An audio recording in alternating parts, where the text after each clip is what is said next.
Su señor le dijo: bien, buen siervo y fiel. Sobre poco has sido fiel, sobre mucho te pondré. Entra en el gozo de tu Señor. Estas son las palabras que el Señor Jesucristo pronunció y que fueron registrados en el Evangelio de Mateo capítulo 25, versículo 21. En la parábola que se conoce como la parábola de los talentos. Es una parábola que el Señor Jesucristo usó para hablar de su segunda venida, para ilustrar su segunda venida. En esta parábola, Él usó a una persona, un hombre que le da o que le encarga a sus siervos sus bienes, dice el texto. Le encarga sus bienes. Son 3. Al primero le encarga 5 talentos. Al otro le encarga 2 talentos y a otro le encarga 1 solo talento y dice por la capacidad que tenía cada uno. Luego este hombre se va por mucho tiempo y al regresar pide cuenta de sus siervos. Entonces este hombre termina recibiendo el que tuvo 5 talentos, lo multiplicó en 10. El que tuvo 2 talentos lo multiplicó en 4. Pero el que había recibido 1 talento, en vez de hacer algo con ese talento, lo que hizo fue esconderlo. Fue un mal administrador de los bienes. Este siervo que administró incorrectamente o de forma malvada los bienes de su señor, recibe una tremenda reprensión y una gran consecuencia de su señor. En esa parábola, en el versículo 26, ese señor le dijo: siervo malo y negligente. Siervo malo y negligente. Mientras que a los otros 2 que hicieron, ¿verdad? Con los talentos, lo administraron y lo multiplicaron, a esos 2 siervos el Señor les dijo: bien, buen siervo fiel.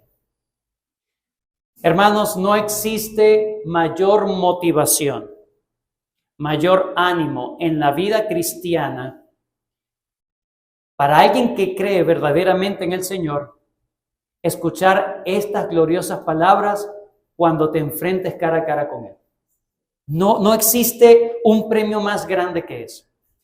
Que cuando estés con el Señor, Él te reciba diciéndote: bien, buen siervo fiel. ¿Anhelas tú eso, hermano? La primera carta y la segunda carta de Pablo a los tesalonicenses es un recordatorio de esta gloriosa verdad. Algún día estaremos cara a cara delante de nuestro Señor para rendir cuenta de lo que Él nos encargó. Nuestra esperanza, hermanos, debe ser entonces escuchar estas gloriosas y hermosas palabras de nuestro Señor diciéndonos: bien, buen siervo fiel. ¿Por qué? Porque pudimos hacer fielmente lo que Él nos encomendó, pasando desde nuestra propia vida hasta cualquier cosa que debíamos hacer. Eso era lo que Pablo les decía a los tesalonicenses. Él esperaba respecto a la iglesia en Tesalónica que todo lo que Él hizo con ellos verdaderamente glorificara a Dios. Note, por ejemplo, en Primera de Tesalonicenses capítulo 2, versículos 19 y 20. Por eso es que hemos titulado esta serie Corona de Gloria, porque eso era la esperanza de que esta iglesia fuera una corona para la gloria de Dios. Primera a los Tesalonicenses 2, 19 al 20. Dice Pablo: porque ¿cuál es nuestra esperanza o gozo o corona que me gloríe? ¿No lo sois vosotros delante de nuestro Señor Jesucristo en su venida? Vosotros sois nuestra gloria y gozo. La semana pasada, hermanos, comenzamos el estudio de la carta de Tesalonicenses, a los tesalonicenses por parte de Pablo. Vimos en el primer capítulo que Pablo se enfocó en darnos las marcas de una iglesia que glorifica a Dios. Las marcas de una iglesia que glorifica a Dios. Ahora en el capítulo 2 nos va a hablar de las marcas de un siervo fiel del Señor. Las marcas de un siervo fiel del Señor. Es interesante que para él hablar de esas marcas, de alguien que puede decir, bueno, he sido un buen siervo del Señor, fiel siervo del Señor, Pablo se coloca como ejemplo, porque Pablo está hablando de él. Los versículos 1 al 12 de este capítulo 2, usted se va a dar cuenta que Pablo está hablando se está refiriendo a él mismo como ejemplo de un siervo fiel. Entonces uno puede preguntar, pero Pablo, ¿no es como muy engreído ese asunto? De que agarras una carta y te estás como autopromocionando. ¿No será como muy egocéntrico por parte de Pablo? ¿No será arrogante o como esta palabra que ahora se usa, megalómano, esos delirios de grandeza, o muy narcisista de tu parte, Pablo? Mire, yo sí soy un buen siervo del Señor. Mírenme a mí. Bueno, ¿por qué Pablo lo hizo? ¿Lo necesitaba hacer? ¿Necesitaba autopromocionarse? Bueno, todos los estudiosos de los textos y comentaristas entienden que esto fue una obligación de Pablo tener que hablar de su ministerio y de su persona ante los tesalonicenses. Era una defensa lo que estaba haciendo Pablo. ¿Por qué? Porque cuando él escribe a los tesalonicenses, el contexto que estaba ocurriendo allí era de cuestionamiento con su trabajo, con sus motivaciones y con la metodología que había o estaba usando. ¿Quién lo estaba acusando? Los falsos maestros lo estaban acusando a él de ser un falso maestro. Hermanos, habían personas que se dieron a la tarea de difamar el nombre de Pablo y de todo su equipo misionero, en este caso Silas y Timoteo, como dice en capítulo 1, Silvano, el mismo. Ellos querían socavar y poner en duda el liderazgo de Pablo, la autoridad de Pablo como siervo fiel del Señor, porque al final lo que querían era desviar a la iglesia, desconfiando del mensajero para que desconfíen del mensaje y lo escucharan a ellos. El comentarista David Ward dice lo siguiente: los misioneros fueron en aquel momento el objeto de una campaña de difamación por parte de sus enemigos. Quizás los mismos judíos que habían conseguido su expulsión de Tesalónica y Berea, o quizás algunos adversarios gentiles, estaban aprovechando la ausencia de los misioneros para intentar desacreditarlo ante los ojos de los nuevos creyentes. Si solo hubiera sido cuestión de su propia reputación personal, sin duda Pablo o el apóstol Pablo no se habría molestado en contestar esas calumnias. Pero lo que estaba en juego, más allá de cualquier consideración personal, era la reputación del evangelio y la perseverancia de los tesalonicenses en el camino de la salvación. Si los falsos maestros, Pablo y su equipo perdían confianza, ¿verdad? La iglesia perdía confianza en los misioneros a causa de las insinuaciones de los enemigos, perderían confianza también en el mensaje.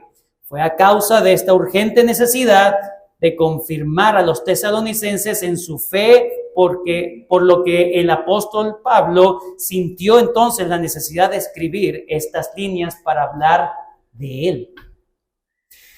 Pablo entonces en este capítulo 2 busca responder a las difamaciones o acusaciones que se estaban esparciendo en medio de la iglesia de Tesalónica.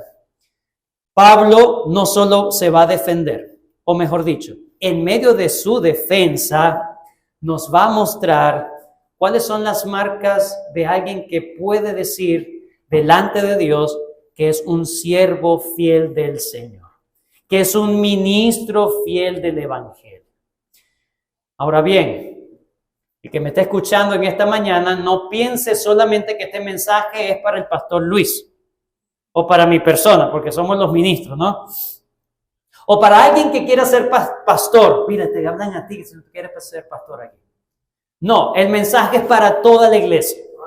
Es para toda la iglesia. Es relevante para toda la iglesia. ¿Por qué? Bueno, en primer lugar, los pastores, los que estamos en esta condición de ser pastores, deberíamos nosotros mismos evaluarnos lo que estamos haciendo con el talento que el Señor nos ha dado, la iglesia. Pero también los que son miembros de la iglesia para evaluar si donde tú estás son siervos fieles del Señor o no. Pero esto va mucho más allá del ámbito de la iglesia. En la familia. El hombre, Dios le ha dado talentos al hombre. Su esposa, sus hijos, su trabajo. ¿Tú quieres ser un siervo fiel del Señor? Vamos a ver entonces las marcas para que tú como esposo, como padre, como trabajador, en cualquier área en que te desenvuelvas, o tú como mujer, como esposa, como madre, como trabajadora, en cualquier área tú puedas saber que estas marcas están en ti y que el Señor te dirá, buen siervo fiel. Te entregué esto y lo usaste correctamente. Ese es nuestro deseo, que el Señor nos ayude a ver que estas marcas son aplicables no solamente para el ministro, sino para todo verdadero creyente que es un siervo del Señor. Son 12 versículos que vamos a ver. Vamos a encontrar 3 marcas de un siervo fiel del Señor. 3 marcas. Número 1, versículos 1 al 2. Vamos a ver la entrega fiel del mensaje de Dios. La entrega fiel del mensaje de Dios, versículos 1 al 2. En segundo lugar, vamos a ver los versículos 3 al 6, las motivaciones puras delante de Dios.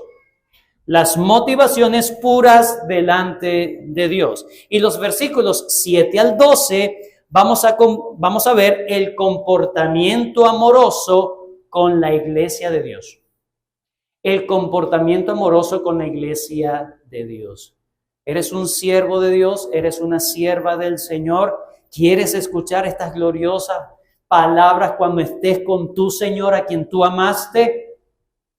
Estas son las marcas que deberíamos estar evaluando en nuestras vidas. Entrega fiel del mensaje de Dios, las motivaciones puras delante de Dios y el comportamiento amoroso con la iglesia de Dios. Hoy solamente vamos a ver los primeros 2 encabezados. Mientras que el tercero, con el favor del Señor, si Él nos asiste, nos da vida, y si Cristo no ha llegado, lo veremos la próxima semana, el comportamiento amoroso con la iglesia de Dios. Comenzamos entonces inmediatamente con nuestro primer encabezado, la entrega fiel del mensaje de Dios, versículos 1 y 2. Dice la palabra de Dios, capítulo 2, de primera a los Tesalonicenses. Porque vosotros mismos sabéis, hermanos, que nuestra visita a vosotros no resultó vana. Aunque Pablo, hermanos, afirma que aparte de Dios, los mismos tesalonicenses son testigos de cómo él era y todo lo que había hecho, él vuelve a apelar a su recuerdo. Porque vosotros mismos sabéis. Y esto de saber, de recordar, lo vamos a ver en varias partes de la carta. Ustedes lo saben. Ustedes fueron testigos de esto. Él está hablando, él quiere que ellos sean los primeros testigos, los que den testimonio de su carácter y su trabajo. En este caso, ustedes saben cuáles fueron las condiciones en que llegamos a Tesalónica. Es el primer argumento. Ustedes recuerdan, ustedes tienen que hacer memoria de cómo nosotros llegamos a Tesalónica, que nuestra visita a vosotros no resultó vana. Pablo les tiene que recordar las circunstancias en que ellos, el equipo misionero, llegaron a Tesalónica. Y dice, ustedes recuerdan que cuando llegamos, nuestra visita a ustedes, porque se nos dice entre Hechos 16 y Hechos 17, que ellos apenas duraron 3 semanas. Apenas duraron 3 semanas. En Hechos 16 vemos cómo Pablo está en Filipos, es perseguido por los judíos en Filipos, lo ponen en una cárcel, lo azotan, lo ultrajan, todo lo que hacen con Pablo y Silas. Y ese terremoto, ¿verdad? Muchos conocemos la historia. Bueno, después de que él sale de Filipos, llega precisamente a Tesalónica. Todavía, me imagino, con dolores en el cuerpo. Pero esas fueron las condiciones en que llegaron. Pero él dice, no es tanto las condiciones, es que lo que nosotros hicimos no fue en vano. Bueno, Pablo no se refiere, hermanos, esa vanidad no se refiere a que su labor en Tesalónica, a pesar de que duró apenas 3 semanas, y seguramente no hubo muchas conversiones, o al final tuvieron que huir de la ciudad por la persecución de los judíos, de la sinagoga. Pablo está diciendo, bueno, pero valió la pena. O sea, no fue en vano. Bueno, la verdad es que Pablo no simplemente está diciendo, no fue un fracaso no tener mayor frutos en Tesalónica. Eso no es la idea. La idea es más bien que su trabajo en Tesalónica no fue para buscar algo de ellos, sino más bien para darles a ellos algo. La palabra vano se puede traducir también como vacío. Pablo le está diciendo, ustedes recuerdan, ustedes saben que nuestra visita a ustedes no resultó vacía, o sea, no llegamos con las manos vacías. Pablo está diciendo que su visita, cuando ellos estaban allá, su visita no era para quitarle algo a ellos, sino más bien para llenarlos a ellos, para darles, para entregarles un gran regalo, para entregarles un gran tesoro a pesar de la circunstancia. ¿Cuál es ese regalo? ¿Cuál es ese tesoro? Versículo 2. Pues habiendo antes padecido y sido ultrajados en Filipos, como sabéis, 2 veces habla de saber, ustedes lo saben, como sabéis, tuvimos, este es el regalo, tuvimos de nuevo en nuestro Dios para anunciaros el evangelio de Dios en medio de gran oposición. Nosotros, nuestra ida para allá no fue vacía, nosotros le entregamos algo. Fue realmente positiva nuestra estancia en Tesalónica. ¿En qué sentido? Lograron evangelizarlos. Logramos evangelizarlos. Pablo les señala que las circunstancias nunca condicionaron la entrega fiel del evangelio de Dios a los tesalonicenses. Aunque fueron perseguidos, aunque fueron malentendidos, ellos lograron su cometido. Ese es el éxito del siervo de Dios. No son los resultados, sino la fidelidad a Dios. Ese es el éxito. Que yo pude entregar fielmente el mensaje de Dios, el evangelio de Dios. Pablo dice, no es cualquier cosa, fue el evangelio de Dios, el evangelio de Dios. Hermanos, Pablo, Silas, Timoteo, ellos tenían un gran tesoro que no se lo escondieron. Tenían un gran tesoro que no rehusaron en compartir. Ellos fueron fieles en usar el talento que el Señor les dio, el evangelio, y no escondieron el evangelio, sino que lo repartieron. Lo multiplicaron. Aún en las condiciones más adversas y negativas, ellos, hermanos, no solamente entregaron el evangelio a sabiendas de que podían volver a sufrir persecución, sino que lo dieron con denuedo. Dice la palabra, versículo 2, habiendo sido ultrajados en Filipos, como sabéis, tuvimos denuedo en nuestro Dios. El denuedo es el valor, el coraje, hacer algo sin esconder nada, sin reserva alguna. Note que la clave de ese denuedo no es el carácter de Pablo, no porque él fue muy valiente. Pablo tenía un carácter espectacular, no por eso. O no porque tampoco no tenía miedo. Eso no es su denuedo. Su denuedo venía de Dios. Dice, tuvimos denuedo en Dios. Entregaron el mensaje sabiendo que podían recibir burlas en adelante. Sabiendo que podían recibir persecución, otra vez maltrato como en Filipos, pero a pesar de ello, ellos agarraron fuerzas en Dios para ser fieles al Señor, para ser fieles a Dios. Hermanos, un siervo fiel, un siervo de Dios, es valiente para entregar el mensaje de Dios, porque confía en su Dios, porque quiere agradar y glorificar a su Dios, que no es su vientre precisamente. A pesar de las consecuencias que esto pueda traer, el éxito de un verdadero siervo de Dios es: he podido entregar el mensaje del Señor. Independientemente de la circunstancia, independientemente de lo que puedan decir, independientemente de quienes se van a oponer, aquí lo importante es que se trata de la verdad de Dios. Y yo la tengo y es mi responsabilidad darla. Es mi responsabilidad entregarla fielmente, entregarla con valentía, entregarla con denuedo, con valor, con coraje, sin diluirla, sin acomodarla para que suene menos ofensiva. Ese es un fiel siervo del Señor. Y este principio, hermanos, se aplica no solamente a la predicación del Evangelio o a los que predicamos en un púlpito, no. Eso se aplica en todas las áreas de nuestras vidas. Si tú eres un verdadero creyente, el Señor te ha entregado un hermoso tesoro, un talento que no debes enterrar: el Evangelio de Cristo. Tú te dedicas, tú estás atento a entregar el mensaje del Evangelio a tus familiares inconversos, que son los más allegados.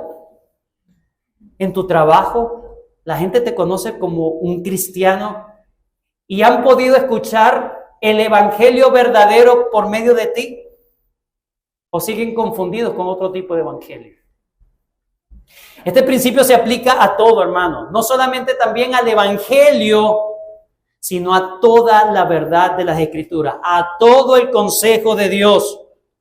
Si hay que hablar del aborto, si hay que ir en contra del aborto desde el púlpito, hay que hacerlo porque somos fieles siervos del Señor, porque esa es la voluntad de Dios.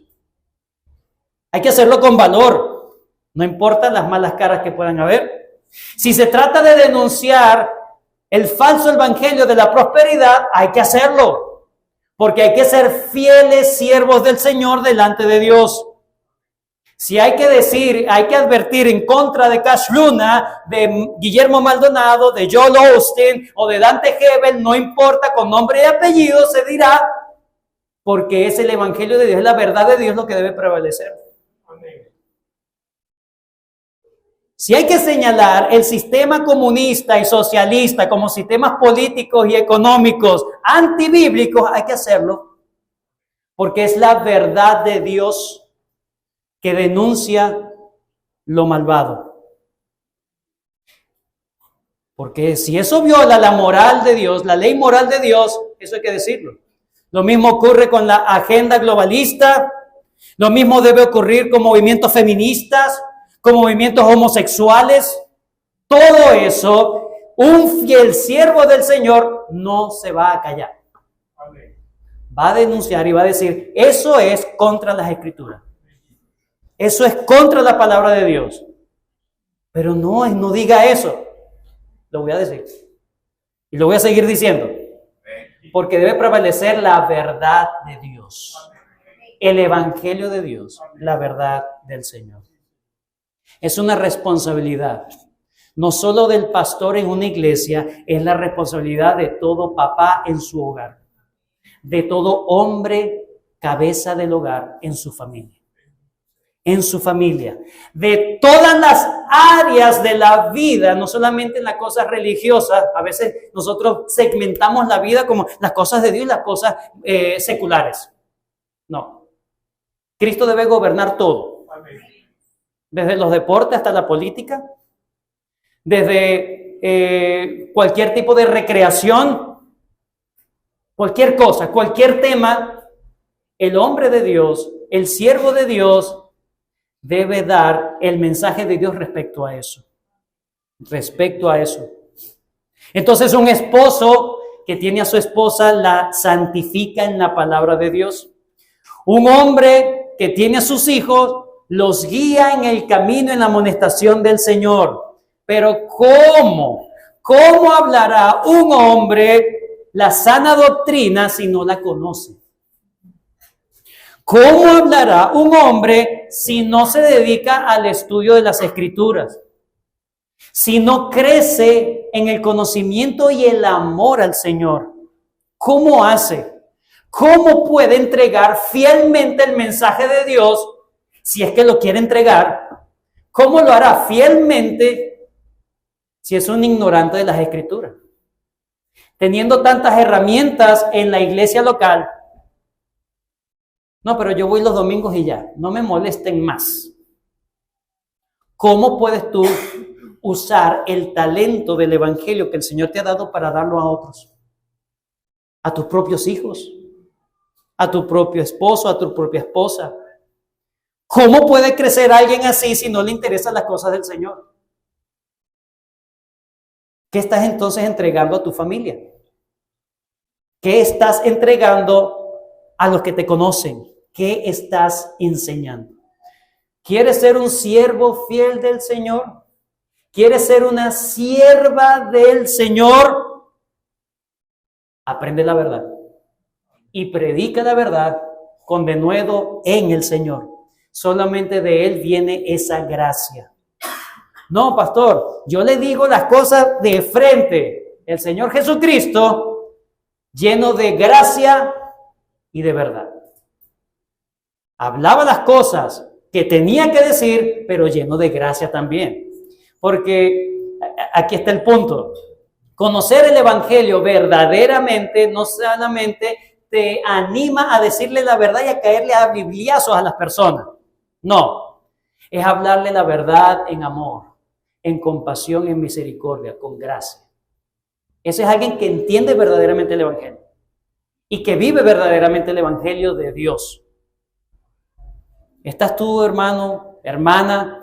¿Estás tú dispuesto a pagar el precio por conocer más el evangelio de Dios? ¿Estás tú dispuesto a rechazar negocios con tal de conocer más y entregar mejor el evangelio de Dios?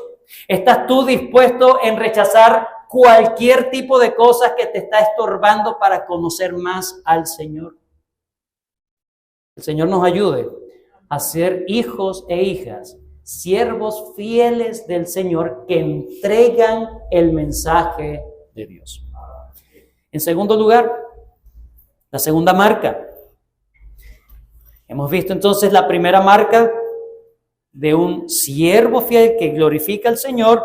La primera marca es entonces entregar fielmente con denuedo el evangelio y la verdad de Dios. En segundo lugar, versículo 3 en adelante, las motivaciones puras delante de Dios. Veamos el versículo 3, dice: porque nuestra exhortación no procedió de error, ni de impureza, ni fue por engaño. Hay tres cosas que el apóstol Pablo está nombrando acá: error, impureza y engaño. Entonces, este versículo nos va a dar o nos está dando una idea de las posibles difamaciones o cosas que estaban diciendo los enemigos de Pablo, los enemigos de la fe, que estaban diciendo en la iglesia de Tesalónica para desacreditar a Pablo y su equipo misionero. Número 1, que ellos tenían un mensaje erróneo.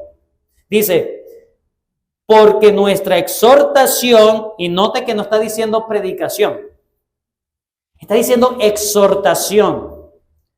La predicación se hace de forma general. La exhortación tiene un carácter un poco más personal. Entonces lo que está diciendo el apóstol Pablo es, nosotros les entregamos el evangelio de Dios cara a cara. Estuvimos allí con ustedes, nos dedicamos a ustedes. Y eso que nosotros nos dedicamos para exhortarlos, para animarlos, no procedió de un mensaje errado. Y parece que los detractores o los enemigos estaban diciendo, bueno, ese mensaje que les predicó Pablo, eso no es tan así. Más bien, él ha torcido el mensaje de Dios verdaderamente. Es falso. Nosotros sí tenemos la verdad. La segunda acusación, ni de impureza, de impureza. Él tiene unas motivaciones oscuras, ocultas. Él no se las va a decir de frente, pero él está buscando algo. ¿Y saben qué está buscando? Cosas extrañas. Para los falsos maestros, o en esa cultura de Tesalónica, recuerden que la religión estaba muy relacionada con inmoralidad sexual. Así que probablemente la acusación hacia Pablo era que él estaba buscando satisfacción sexual por medio de su mensaje y tener personas allí. Parece extraño, ¿no? Pero es probable que esa sea una de las acusaciones. Pero parece que no es tanto esa acusación de tener algún tipo de ventaja para tener disfrutes sexuales, sino más bien de asuntos económicos. Versículo 5. Versículo 5. Porque nunca usamos de palabras lisonjeras, métodos inadecuados. Como sabéis, ni encubrimos avaricia. Entonces parece más bien que lo que se le estaba imputando a Pablo era que tenía unas motivaciones oscuras respecto al dinero. Es decir, él les está predicando una cosa simplemente para tener plata de ustedes. Hoy en día hay muchos predicadores que no ocultan esa motivación. No lo ocultan. Las personas simplemente no lo quieren ver, pero es evidente. Pero de Pablo que está pidiendo plata, que está buscando beneficio económico, interés económico, Pablo está diciendo, nunca busqué interés económico, nunca lo hice. Y lo vamos a ver más adelante cómo se corrobora eso.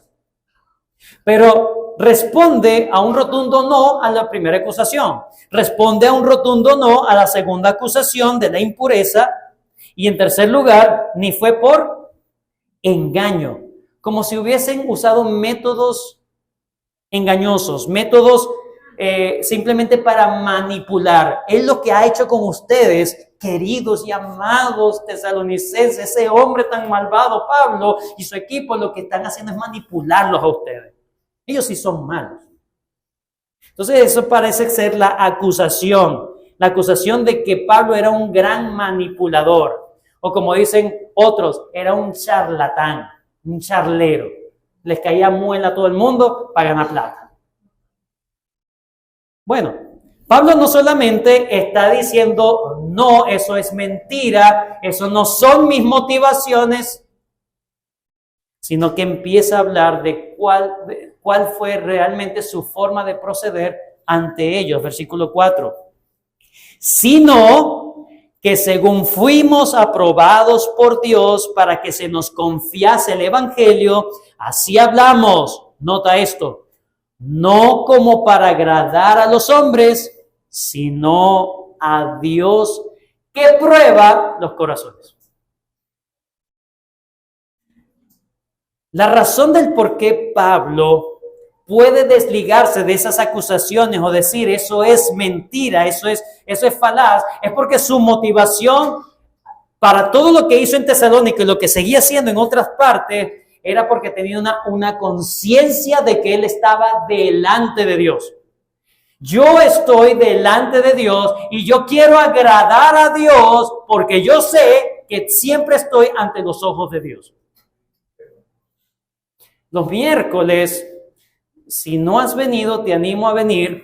Si tienes el tiempo y te planificas bien y lo tienes en tu agenda, Los miércoles estamos viendo la ley de Dios, los 10 mandamientos.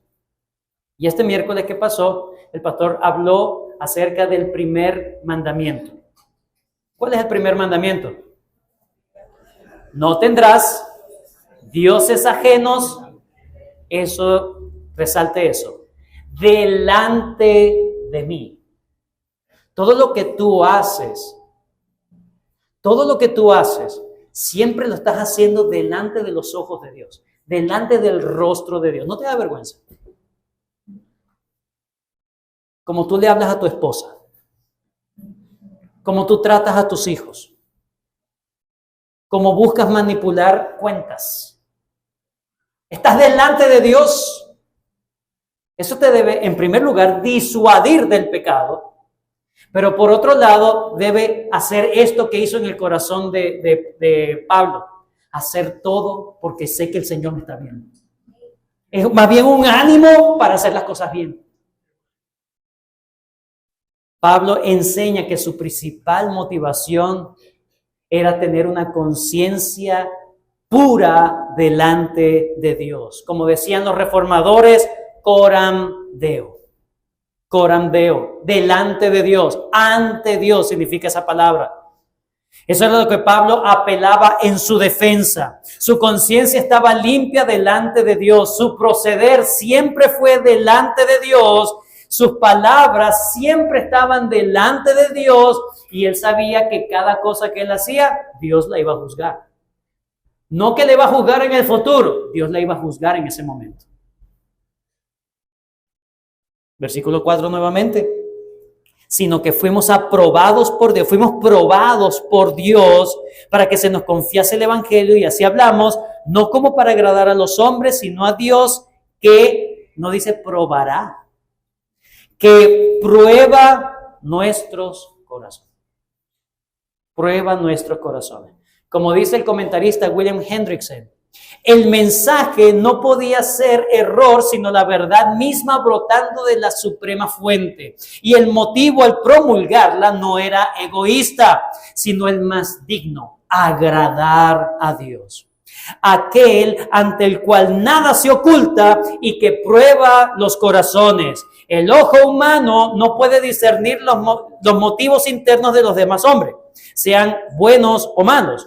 Por tanto, Pablo, por decirlo así, apela a la omnisciencia de Dios. Termina diciendo, sea el Señor mi testigo. Sea el Señor el juez, versículo 5. Porque nunca usamos palabras lisonjeras. Como sabéis, una vez más, note cómo él vuelve a decirles, ustedes saben cómo soy yo. Ustedes saben lo que he hecho delante de ustedes. Ustedes son mis primeros jueces también. Porque nunca usamos de palabras lisonjeras, como sabéis, ni encubrimos avaricia. Dios es testigo. Pablo lo trae a Dios como su testigo de lo que estaba diciendo era verdad. ¿Tú podrías traer a Dios como testigo de que tú realmente actúas haciendo las cosas verdaderamente para la gloria de Dios? Note que la aprobación de Pablo, él mismo decía, yo soy aprobado no por mí mismo, por mi propio corazón, porque es que yo me hice un autoexamen.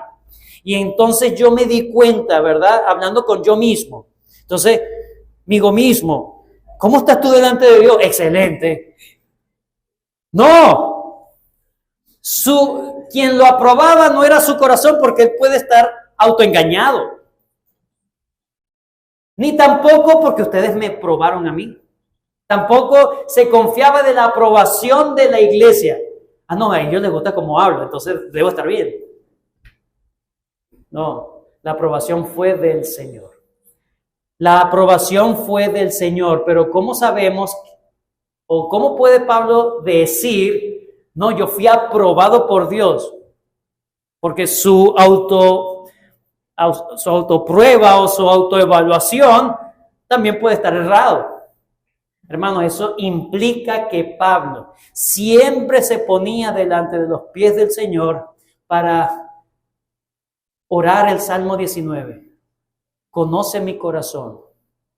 Pruébame, Señor, y conoce mi corazón y ve si hay caminos de perversión y guíame por el camino eterno. Pero no solamente decirle, Señor, pruébame, porque el Señor lo va a hacer. El punto es ser humilde y obedecer. Es verdad, Señor, estoy actuando, no lo estoy haciendo para ti. La motivación de Pablo, hermanos, siempre era que tenía una conciencia delante de Dios y eso lo motivaba a que buscara las palabras correctas, a que tuviera los gestos correctos, a que tuviera el comportamiento correcto y a que entregara el mensaje correcto. Todo es para él. Amén. Tito capítulo 2, versículo 11. Tito capítulo 2, versículo 11.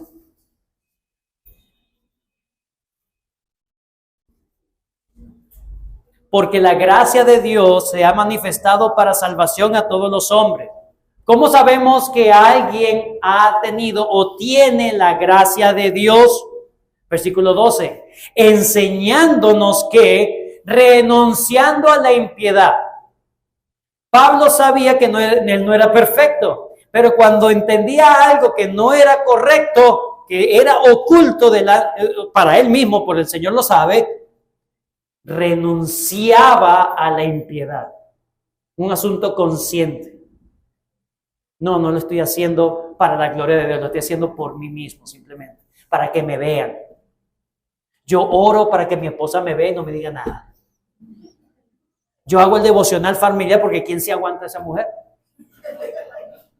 No, yo leo la Biblia porque si me pregunta el pastor, imagínese. Renunciando a la impiedad y a los deseos mundanos, vivamos en este siglo sobria, justa y piadosamente, versículo 13, guardando la esperanza bienaventurada y la manifestación gloriosa de nuestro gran Dios y Salvador Jesucristo. Yo vivo esperando ese gran día. ¿Cómo vives tú, hermano? ¿Cómo vives tú, hermana? Automático. La vida cristiana es simplemente los domingos y ya. ¿Cómo es tu vida delante del Señor? Hermanos, tan importante es el mensaje que se entrega, hablando del primer punto, tan importante es el mensaje que se entrega, la fidelidad con que se entrega el mensaje, como las intenciones del por qué se está entregando el mensaje. Dios lo evalúa todo. Dios busca justicia. Pero Señor, por lo menos le prediqué. No, pero le predicaste porque tú sabes que cuando le predicas, Él se va y te cae mal. Tan importante es el mensaje como las intenciones. Un buen siervo de Dios no es solamente el que predica fielmente, sino que lo hace con las motivaciones correctas para agradar al Señor. Filipenses 1:15. Filipenses 1:15. Pablo dice, algunos a la verdad predican a Cristo por envidia y contienda, pero otros de buena voluntad. Los unos anuncian a Cristo por contención, no sinceramente, pensando añadir aflicción a mis prisiones. Pablo sabía que habían personas que predicaban el evangelio no con buenas intenciones. Claro, él más adelante en los versículos de Filipenses, él termina diciendo, pero yo me glorío de que por lo menos se está predicando el evangelio. Para Pablo, lo importante es que se está predicando el evangelio, pero Dios también iba a juzgar las intenciones porque esa gente estaba predicando el evangelio. Eso se lo dejó Pablo a Dios. ¿Cuál es el motivo, hermanos, de lo que haces? ¿Tú haces cosas correctas, cosas que Dios te manda? Sí, ¿por qué lo haces? ¿Tú oras? Sí, ¿por qué estás orando? ¿Tú aconsejas a otro? Sí, ¿por qué lo haces? ¿Qué estás buscando ahí? ¿Tú evangelizas? Sí, ¿por qué evangelizas? ¿Tú enseñas a tus hijos las Escrituras? Sí. ¿Por qué lo estás haciendo?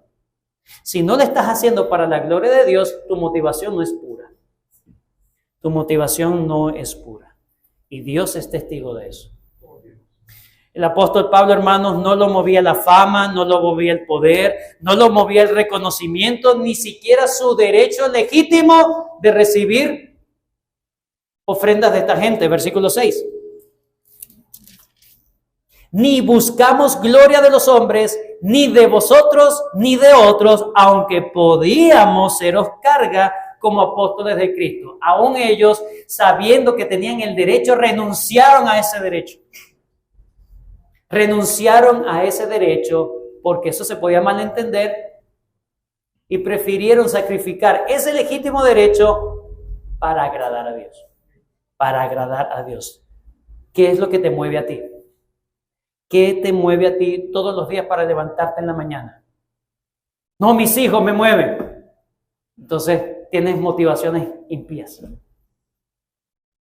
No, mi salud, motivaciones impías. No, porque después me voy a dar tremendas vacaciones, motivaciones impías. Porque haces lo que haces. Pero no, ¿está mal que lo que hago? No, no está mal. Pero ¿por qué lo haces? Es que el camino del Señor va más allá. Es más profundo de lo que nosotros creemos. La única manera, hermanos, de asegurarnos que nuestras motivaciones son puras y que nuestros métodos no son engañosos, no nos estamos engañando a nosotros mismos, es permitir que el Espíritu Santo escudriñe nuestros corazones y obedecerle y someternos a Él humildemente. Sí, Señor. Y nos arrepentimos y seguimos. Y hacemos lo que se nos manda, somos fieles en lo que se nos manda, pero siempre estamos buscando purificar nuestros corazones, nuestras motivaciones, porque estamos delante del Señor. En conclusión, todos somos siervos de Dios. Tú eres creyente, tú eres cristiano, una cristiana, tú eres siervo de Dios. ¿Qué es lo que Dios espera de ti como siervo? Él te ha entregado talentos. Desde el evangelio hasta tus hijos, tu esposo, tu familia, todo. El Señor te ha dado y Él va a pedir cuenta. Por lo tanto, ¿qué queremos escuchar en el último día? Buen siervo fiel, entra en el gozo de tu Señor. Tú me serviste a mí, yo siempre fui tu Señor. Fui tu Señor, entra en el gozo de tu Señor. No trabajaste para las deudas, no hiciste las cosas para que te vieran, no, hiciste las cosas delante de mí. Así que seamos siervos de Dios con denuedo, con valor de decir la verdad en amor, sí, pero hay que decir la verdad, el evangelio de Dios, pero hay que prepararse. Hay que buscar las herramientas que la iglesia también provee. Pero hacerlo también siempre con esa conciencia que estamos delante de Él. Que nuestras motivaciones sean constantemente purificadas ante los pies del Maestro, ante los pies de Cristo. ¿Qué te dirá el Señor, hermanos, cuando te encuentres delante de Él? ¿Qué te dirá? Bien, lo que te entregué, lo administraste bien para mí. Bien, buen siervo fiel. Bien, buen sierva fiel. Entra en el gozo de tu Señor. O te dirá, siervo, sierva negligente. El Señor nos guarde. No admiremos a Pablo, porque Pablo siguió a Cristo. Cristo cumplió esto a la perfección. Fue fiel al Señor. Todo lo hizo para la gloria de Dios. No se haga mi voluntad sino la tuya. Entregó el mensaje correctamente, fielmente y con las motivaciones correctas delante del Padre. Que sigamos al Señor. Gracias, Padre Celestial, por este tiempo, por el mensaje que nos permites conocer de tu parte, Señor. Oh Dios, purifica nuestros corazones para que podamos ser entendidos no solamente en el Evangelio, en toda la verdad, Señor, para entregarla fielmente, siendo siervos fieles tuyos, pero también, Señor, con motivaciones purificadas en el trono de la gracia. En el nombre de Cristo oramos. Amén.